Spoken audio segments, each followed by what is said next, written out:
Everyone, foodie সাজের চ্যানেলে আপনাদের সবাইকে ওয়েলকাম জানাচ্ছি। আজকে 2 থেকে 3টে উপকরণে আমি এই পুদিনা শরবতটা বানিয়েছি। খুব সহজে এবং হেলদি ওয়েতে আমি এই শরবতটা বানিয়েছি, যা আপনার ভিডিওর মাধ্যমে আপনারা সবাই দেখতে পাবেন।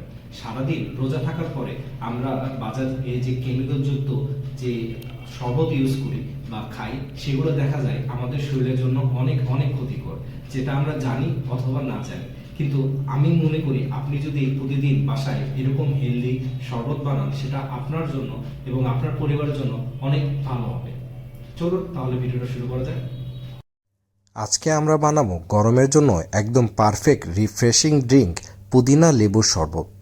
প্রথমে প্রয়োজন অনুযায়ী পুদিনা পাতা সংগ্রহ করলাম। এরপরে বাজার থেকে সংগ্রহকৃত লেবুর মধ্যে একটি লেবু স্লাইস করে কেটে নিচ্ছি, যেন ব্লেন্ড করতে সুবিধা হয়। আপনারা চাইলে লেবুর খোসাটা খুলিয়েও নিতে পারেন, এতে করে শরবতে তিতার ভাবটা একদমই লাগবে না।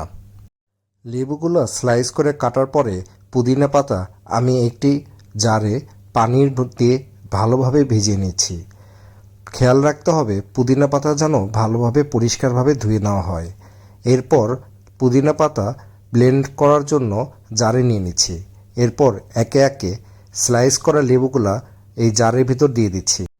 পুদিনা পাতা এবং লেবুর যে মিশ্রণটা হবে, সেখানে পরিমাণটা ভালোভাবে খেয়াল রাখতে হবে, যেন খুব বেশি যেন না হয়ে যায়।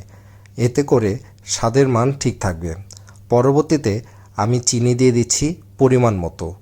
এখানে আমি পরিমাণ অনুযায়ী 8 চামচ চিনি ব্যবহার করেছি, সাথে দিয়েছি 1 চামচ লবণ। আপনারা আপনাদের প্রয়োজন অনুযায়ী এই উপকরণগুলো মিলিয়ে নিতে পারেন। এরপরে ফ্রিজ থেকে 1 বোতল ঠান্ডা পানি নিয়েছি এই মিক্স জারের মধ্যে দেওয়ার জন্য। প্রয়োজন অনুযায়ী পানি আমি এতে যোগ করে দিচ্ছি। এরপরে ব্লেন্ডারে এই প্রতিটি উপকরণ একসঙ্গে ব্লেন্ড করছি। ব্লেন্ডারে যতক্ষণ পর্যন্ত পুদিনা পাতা, লেবু, লবণ, পানি এই মিশ্রণটা ভালোভাবে একসঙ্গে মিশে না যায়, ততটুক পর্যন্ত ব্লেন্ড করতে হবে।